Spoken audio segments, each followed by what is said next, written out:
што ги среќаваме на интернет можеме подоцна да ги сретнеме и физички. Да речеме, не живеат во град 2000 километри од нас, туку се во Скопје или во некој друг град од Македонија, може да испиеме кафе заеднички. Тоа го правиме, така што е во мојот случај добро дополнување на комуникација. Активен блогер сте, работите нормално една сериозна, за мене многу важна функција, директор на градска библиотека. Смее ли на вашето работно место да се проверува Facebook?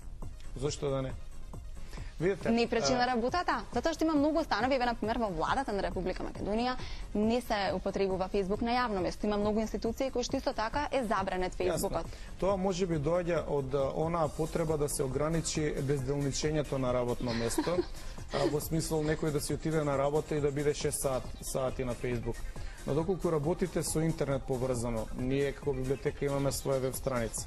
Имаме блог на библиотеката, на Facebook има страница на библиотеката. Значи, кога ставате постојано информации кои што мислите дека многу полесно ќе стигнат до корисниците, правејќи го тоа на интернет, тука лево или десно мали скршнувања не мислам дека представуваат проблем, затоа што она што е како работна задача е исполнето.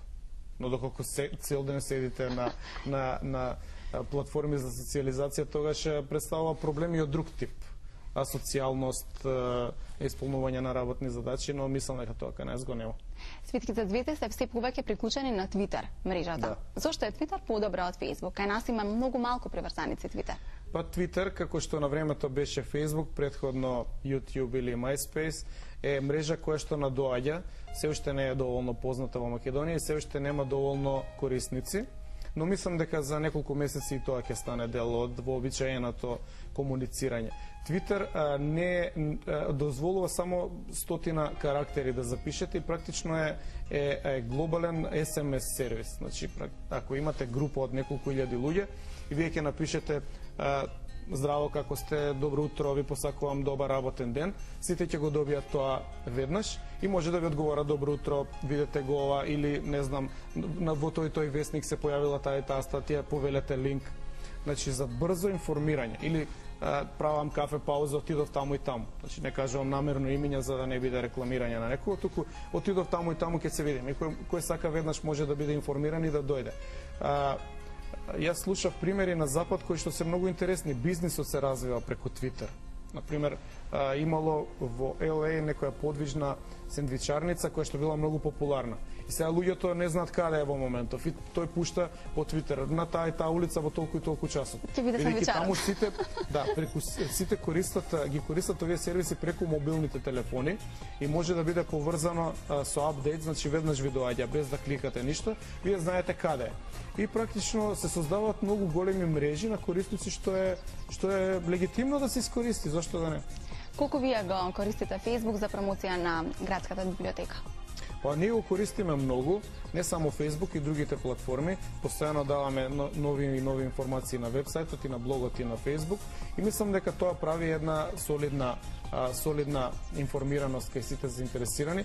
Сега можеби не е благодарно, меѓутоа градската библиотека од Скопје е единствена која што има и вебсајт и блог и на Facebook е представена во Македонија. Забележав дека ги имате и најновите изданија во однос на литературата. Како се снаоѓате? Како функционира сето тоа?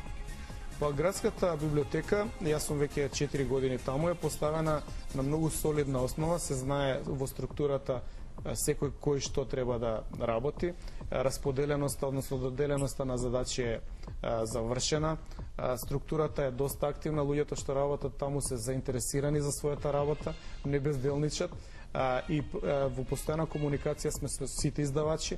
Например, проверуваме во вестниците што е ново, што ќе биде хит, што ќе биде интересно и веднаш ги набавуваме тие книги. И мислам дека генерално популацијата во Скопје е задоволна од тој наш начин на работа.